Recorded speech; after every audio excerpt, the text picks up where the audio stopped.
তো হ্যালো বন্ধুরা, বাড়ির কাজকর্ম সেরে দেখো চলে আসলাম আর একটা সংসারে। এবার দুটো সংসার সামলাতে হয়, মনেও রাখতে হয়। তো ভিউটা দেখো এখানে খুব সুন্দর। দেখো ঘরে ঢুকেই গেলাম আর এই দেখো এই যে আমাদের ফুল নতুন রানী এসছে। আর উনি হচ্ছে খাঁচার ভিতরের থেকে বাইরে খেতে ভালোবাসে বেশি। আর ইদানিং সবাইকে খুব কামড় দিচ্ছে, একদম এসছিল যখন বাচ্চা ছিল, তো এখন আবার একটু কামড় দিতে শিখে গেছে। তো একটু খেয়ে নিক, তারপরে ওকে পরিষ্কার করিয়ে তারপরে এই জায়গাটা পরিষ্কার করব। ওর পরিষ্কার মানে ওর খাঁচাটা একটু পরিষ্কার করে তো চলে আসলাম। দেখো ঠাকুর ঘরে বাসনগুলো ধুয়েই রেখেছিলাম কালকে, যাতে আজকে বৃহস্পতিবার তাড়াহুড়ো না পড়ে। তো সেইগুলো রেডি করে আর আমরা আবার ওগুলো পেতে আমি খাবারগুলো রেডি করছি।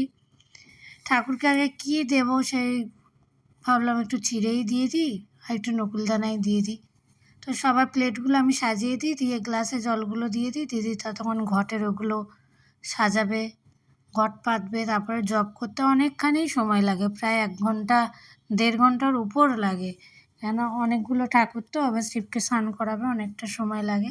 তাই আমি একটু হাতাহাতি করে দিলে কি অনেকটা কাজ এগিয়ে যায়। তো এদিকে কথা বলতে বলতেই দেখো এগুলো মোটামুটি ঘট পাতাও রেডি হয়ে গেছে, ঠাকুরও সাজানো হয়ে গেছে, কিছু কিছু খেতে দেওয়াও হয়ে গেছে।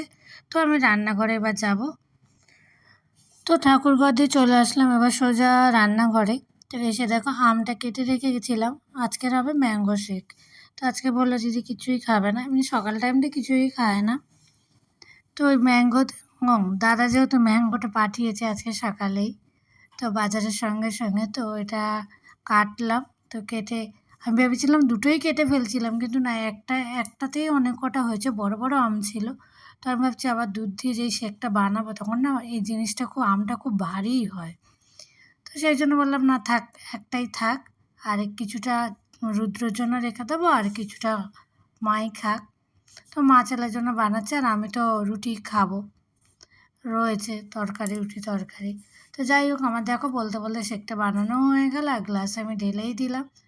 তো দেখো কতটা ঘন হয়েছে, কতটা মোটা হয়েছে, এটা খেলে কিন্তু পেটটা ভারী হয়ে যাবে। তো ওটা রেডি করে আমি দিয়ে আর এই দেখো আমি কিন্তু রুটি তরকারি নিয়ে বসে পড়েছি।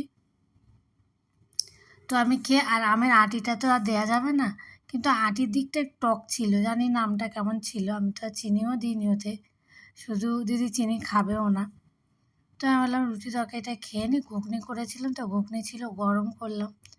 গরম তো ঘুগনিটা আর গরম করিনি। তো আমি খেয়ে দিয়ে এবার রান্নার দিকে যাব। আর মেঘলা মেঘলাও করছে, কখন কি বৃষ্টি নামে তার ঠিক নেই। আমি আবার বাইরের দিকেও তাকাচ্ছি। তো বন্ধুরা টাটা, তোমাদের কেমন লাগলো কমেন্ট করে জানিও।